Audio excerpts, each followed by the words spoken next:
Magsagot tayo ng mga ilang questions dito sa ating YouTube channel. May tanong si Jean de la Cruz. Ang sabi niya, ate, paano kung kulay ko noon black? Tapos nagkulay ulit ako, ate. Let's say, nagkulay po kayo ng itim, nag-blackening shampoo kayo, tapos magkukulay po kayo ulit. Nahihirapan pong kumapit yung i-apply nyo na panibagong kulay. Kailangan pa po siyang i-bleach unless natural hair color mo po yan. Din virgin hair siya, mas madali po yung kapitan ng mga hair colorant. Hindi mo na kailangang i-bleach. Sabi naman ni Miss Lorena Luza, Ma'am, ask ko lang po, pwede po bang magpato ng hair color diretso na ni-rebond at hair color po ako nung December. 6 months na nakalipas, okay lang po ba? After that, mag-hair color, pwede po bang i-Brazilian treatment? Madam, itanong nyo na po yun sa salon.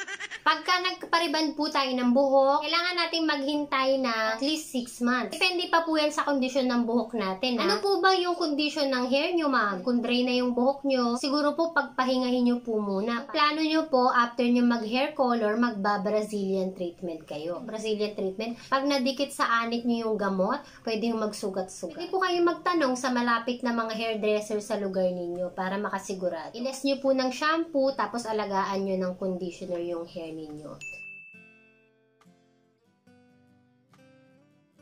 Avon Bernos, 1:1 po ba dapat lagi? Hindi po ba pwedeng 1 hair color and 1/2 oxidizer? Kaya po 1:1 lagi yung ano natin pag magkukulay po tayo ng buhok. Yung mga developer na yan, ayan yung nagde-determine kung anong level malilift nung hair color na i-a-apply nyo sa buhok. Kung gaano siya katingkad or dark. Without oxidizing cream, hindi siya tatala. Hindi magpe-penetrate yung pangkulay na gagamitin natin.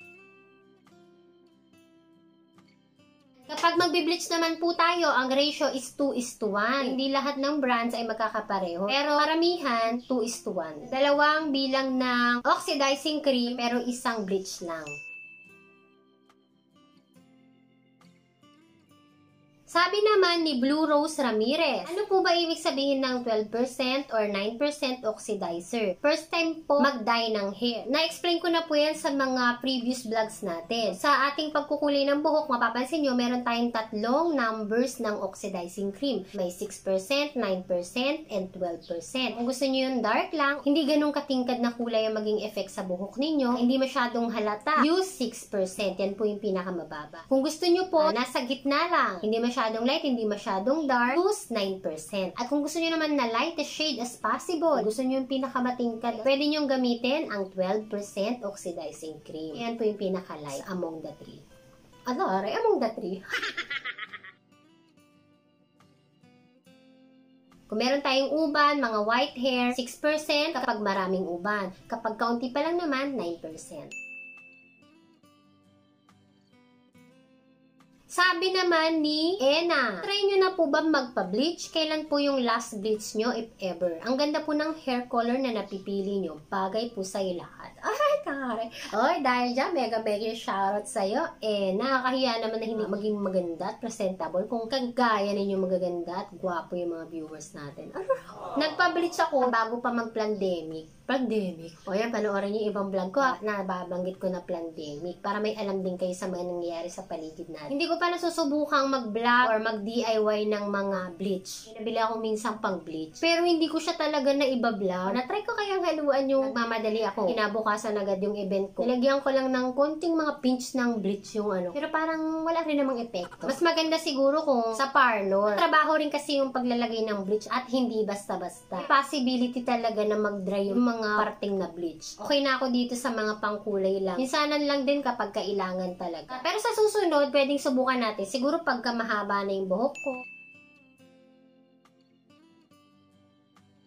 Sabi naman ni Precious Cortez, Hi ate, nagpakulay po kasi ako yesterday. Same product, Brimo, pero hindi po halata yung color at na-disappoint ako. Brown po yung pinangkulay sa akin. Bala ko po sana ayusin, kaya bumili ako Das for bleach at honey tea brown. Okay nang po magkulay ulit ako after 2 days. Okay naman po yung hair condition ko so far. Hindi po super dry. O ibig sabihin, dry siya, no? Sa tingin mo medyo alangani, wait at least 2 weeks bago ka ulit magpatong ng panibagong kulay. Ano sa salon, ginagawa rin naman yan. Kunyari, hindi nagustuhan yung pakulay. Okay naman yung kondisyon ng buhok, pinapatungan na agad yan ng mga hairdresser. 2 weeks ago na rin pala to. Kung nakakapanood ka ngayon, pwede ka na ulit magkulay ng honey tea brown. Sabi nung binilhan namin ng pangkulay, ang best seller po nila is honey tea brown. O, yun din kasi yung para sa akin. Ang ganda oh, ang ganda ng ano niya. Nung dark blonde niya. Yung mocha brown maganda rin pero mas mabilis siya mag-fade.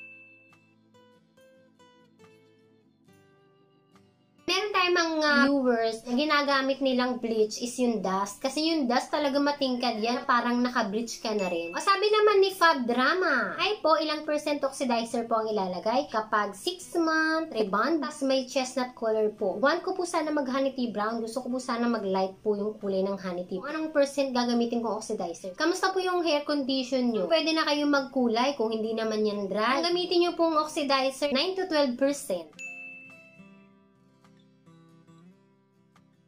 Ask ko lang po, pwede bang magkulay ang breastfeeding? Ryan Roldan, parang nasagot ko na po yung tanong ninyo. Pwede naman po, malayo kay baby habang ginagawa yung magkukulay. Siguraduhin na balawan maigi yung buhok, napatuyo ng maigi.